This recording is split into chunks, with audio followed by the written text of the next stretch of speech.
വിശേഷങ്ങൾ? എല്ലാവർക്കും സുഖം തന്നെയെന്ന് വിശ്വസിക്കുന്നു. ഞങ്ങളിവിടെ സുഖമായിരിക്കുന്നു.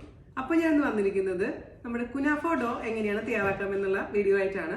അപ്പോൾ ഒരുപാട് നാളുകളായി നിങ്ങൾ റിക്വസ്റ്റ് ചെയ്യുന്ന റെസിപ്പിയാണ് കുനാഫ അല്ലേ. അപ്പോൾ കുനാഫ എന്ന് പറയുമ്പോൾ എല്ലാവർക്കും ഉണ്ടാക്കാൻ പറ്റും, പക്ഷേ പല സ്ഥലത്തും ഈ കുനാഫ ഡോ അവൈലബിൾ അല്ല. അതുകൊണ്ട് വീട്ടിൽ എങ്ങനെയാണ് എളുപ്പത്തിൽ തയ്യാറാക്കാമെന്ന് നോക്കാം.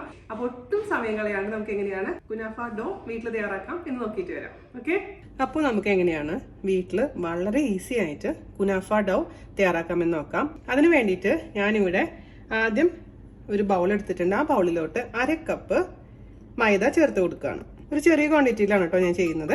അതേപോലെ തന്നെ 1/4 കപ്പ് കോൺഫ്ലോർ. നിങ്ങൾ മൈദ എത്ര എടുക്കുന്നോ അതിന്റെ നേർപകുതിയായിരിക്കണം കോൺഫ്ലോറിന്റെ അളവ്. ഇപ്പോൾ 1 കപ്പ് മൈദ എടുക്കുകയാണെന്നുണ്ടെങ്കിൽ 1/2 കപ്പ് കോൺഫ്ലോർ കേട്ടോ. അതിനുശേഷം നന്നായി ഒന്ന് മിക്സ് ചെയ്ത് കൊടുക്കാം. ഞാനിത് നമ്മുടെ സേമിയ വെച്ചിട്ട് ട്രൈ ചെയ്തിട്ടുണ്ടായിരുന്നു 2-3 തവണ. അത് അട്ടർ ഫെയിലിയർ ആയിരുന്നു കേട്ടോ. അതുകൊണ്ടാണ് ഞാൻ സേമിയ വെച്ചിട്ട് ചെയ്യാത്തത്. പക്ഷെ ഇത് വെച്ച് ചെയ്താൽ മാത്രമാണ് നമ്മൾ പുറത്തുനിന്ന് വാങ്ങിക്കുന്ന കുനാഫയുടെ പെർഫെക്റ്റ് ആയിട്ടുള്ള ടേസ്റ്റ് കിട്ടുള്ളൂ. ഇനി നമുക്ക് ഇതിലോട്ട് ചേർത്ത് കൊടുക്കേണ്ടത് ആവശ്യത്തിന് ഉപ്പ്. ഒരല്പം മാത്രം മതി ഉപ്പ്. നമുക്ക് നോക്കിയിട്ട് ബാറ്റർ ടേസ്റ്റ് ചെയ്ത് നോക്കിയിട്ട് ആവശ്യമുണ്ടെങ്കിൽ പിന്നെ ചേർത്ത് കൊടുക്കാം. അതേപോലെ തന്നെ 2 നുള്ള് പഞ്ചസാര. പിന്നെ നമുക്ക് ഇതിലേക്ക് ചേർത്ത് കൊടുക്കേണ്ടത് 2 ടേബിൾ സ്പൂൺ ഓയിൽ. മിക്സ് ചെയ്യാം. ഇനി നമുക്ക് ഇതിലേക്ക് ചേർത്ത് കൊടുക്കേണ്ടത് നോർമൽ ടെമ്പറേച്ചറിലുള്ള വെള്ളം 1/2 കപ്പ്. അതിനുശേഷം ഒരു ഫോർക്ക് വെച്ചിട്ട് നന്നായിട്ട് ഈ ബാറ്റർ ബീറ്റ് ചെയ്ത് കൊടുക്കാം. മിക്സിയിൽ ബീറ്റ് ചെയ്യേണ്ട ആവശ്യമില്ല, കാരണം മിക്സിയിൽ ബീറ്റ് ചെയ്ത് കഴിഞ്ഞാൽ കൂടുതൽ എയർ ബബിൾസ് വരാനുള്ള ചാൻസ് ഉണ്ട്. എയർ ബബിൾസ് വന്നു കഴിഞ്ഞാൽ എന്ത് പറ്റുമെന്ന് വെച്ച് കഴിഞ്ഞാൽ നമ്മൾ ആ സ്ക്യൂസ് ചെയ്യുന്ന സമയത്ത് കറക്റ്റായിട്ട് വരില്ല. അപ്പൊ ഇങ്ങനെ നോക്കുമ്പോൾ വെള്ളം കുറവ് പോലെ തോന്നുന്നുണ്ടെങ്കിൽ കുറച്ചും കൂടി വെള്ളം ഒഴിച്ചു കൊടുക്കാം കേട്ടോ. ആദ്യമേ തന്നെ ഒരുപാട് വെള്ളം ഒഴിക്കണ്ട, ഒരുപാട് തിന്നാവാൻ പാടില്ല, അത് എപ്പോഴും ശ്രദ്ധിക്കണം. അതുകൊണ്ടാണ് വെള്ളം കുറച്ച് ഒഴിച്ചു കൊടുത്തിട്ട് നന്നായി അടിച്ചെടുക്കാൻ പറയുന്നത് കേട്ടോ. ഈ ഒരു കൺസിസ്റ്റൻസി. അപ്പോൾ ഞാനിപ്പോൾ ഇവിടെ 1/2 കപ്പും പിന്നെ ഒരു 3 ടേബിൾ സ്പൂണും കൂടെ വെള്ളം ഒഴിച്ച് കൊടുത്തിട്ടുണ്ടാവും കേട്ടോ. ഞാൻ പറഞ്ഞില്ലേ, അപ്പോൾ നിങ്ങളുടെ അത് നോക്കിയാൽ മതി. എൻ്റെ ആ കറക്റ്റ് അളവ് ഫോളോ ചെയ്യേണ്ട. നിങ്ങൾ നോക്കുമ്പോൾ ഇതുപോലത്തെ ഒരു ഫ്ലോയിങ് കൺസിസ്റ്റൻസി ആവണം. അത് മാത്രം നിങ്ങളൊന്ന് ശ്രദ്ധിച്ചാൽ മതി. ഇനി ഇതിൻ്റെ രുചി നോക്കാം. ഉപ്പ് ഇച്ചിരിയും കൂടെ ആവാം. ഇതിൽ കട്ടകളൊന്നും ഇല്ലാന്ന് ഉറപ്പ് വരുത്തണം കേട്ടോ.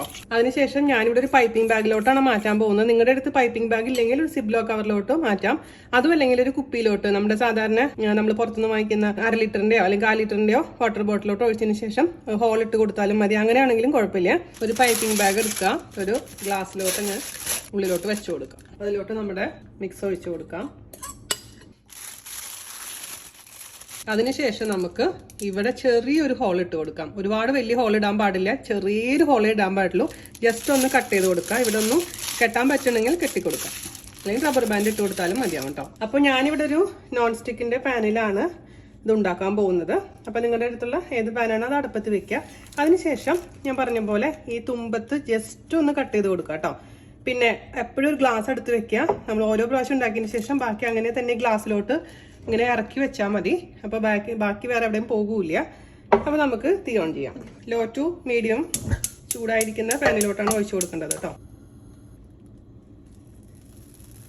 ഒന്ന് ടെസ്റ്റ് ചെയ്യാം കറക്റ്റ് ആവുന്നുണ്ടോന്ന്. കറക്റ്റ് ആവുന്നുണ്ട്. അപ്പോൾ നമുക്ക് ടെസ്റ്റ് ചെയ്തത് മാറ്റിയതിന് ശേഷം നമുക്ക് ശരിക്കും ഉണ്ടാക്കാൻ തുടങ്ങും. ഒരു പാത്രം അടുത്ത് വെക്കുക, ആ പാത്രത്തിലോട്ട് ഇട്ട് കൊടുക്കുക. പിന്നെ എപ്പോഴും ഞാൻ പറഞ്ഞ പോലെ ഹോൾ എപ്പോഴും ചെറുതായിട്ട് കട്ട് ചെയ്യാൻ പാടില്ല, വലുതാക്കി കട്ട് ചെയ്യാൻ പാടില്ല. അത് മാത്രം ശ്രദ്ധിച്ചാൽ മതി. നമുക്ക് ഉണ്ടാക്കിയെടുക്കാൻ തുടങ്ങും. കണ്ടിന്യൂസ് ആയിട്ട് ഇങ്ങനെ ചെയ്താൽ മതി.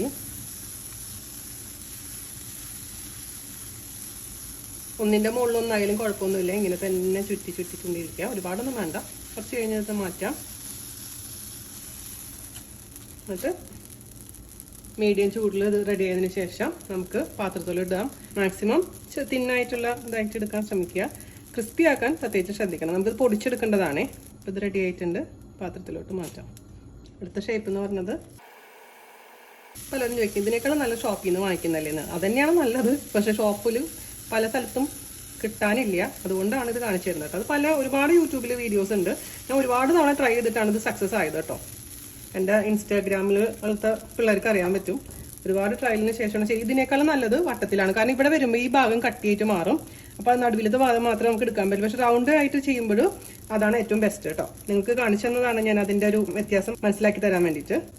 അപ്പോൾ ഈ ഭാഗം ഞാൻ ഈ കട്ടിയുള്ള ഭാഗം എടുക്കില്ല, ബാക്കിയുള്ള ഭാഗം അങ്ങനെ എടുക്കുള്ളൂ. അപ്പോൾ എപ്പോഴും റൗണ്ട് ആണ് ഏറ്റവും ബെസ്റ്റ് കേട്ടോ.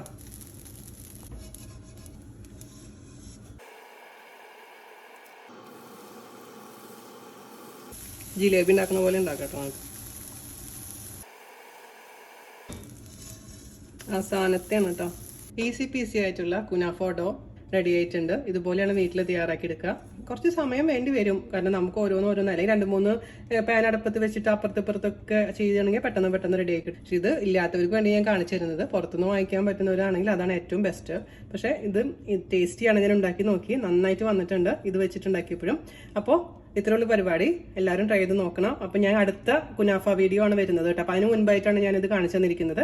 അപ്പോൾ തയ്യാറാക്കാൻ ആഗ്രഹമുള്ളവർ ഇത് ആദ്യമേ തന്നെ തയ്യാറാക്കി വെക്കുക. ജസ്റ്റ് ഇതൊന്ന് ഞാൻ മുറിച്ച് കാണിച്ചു തരാം.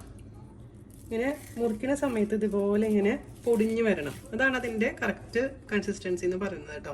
അതുപോലെ വന്നിട്ടില്ലെങ്കിൽ അതിൻ്റെ അർത്ഥം കുറച്ചും കൂടെ ഒന്ന് കുക്ക് ആവണമെന്നാണ്. അപ്പോൾ ഇത് നമുക്ക് എടുത്ത് സൂക്ഷിച്ച് വെക്കാം. എന്തെങ്കിലും അടച്ചുറപ്പുള്ള ഒരു പാത്രത്തിൽ സൂക്ഷിക്കണം ഏറ്റവും നല്ലത്. അല്ലെങ്കിൽ ഇതങ്ങനെ തണുത്ത് പോയി കഴിഞ്ഞാൽ നമുക്ക് പൊടിച്ചെടുക്കാൻ ബുദ്ധിമുട്ടായിരിക്കും. അത് മാത്രം നിങ്ങൾ ശ്രദ്ധിച്ചാൽ മതി. അപ്പോൾ എല്ലാവർക്കും ഇഷ്ടപ്പെട്ടു എന്ന് വിശ്വസിക്കുന്നു. എല്ലാവരും തയ്യാറാക്കി നോക്കുക. അടുത്ത് നമുക്ക് കുനാഫ എങ്ങനെയാണ് തയ്യാറാക്കാമെന്ന ഈസി വീഡിയോ ആണ്. നന്ദി, നമസ്കാരം. താങ്ക്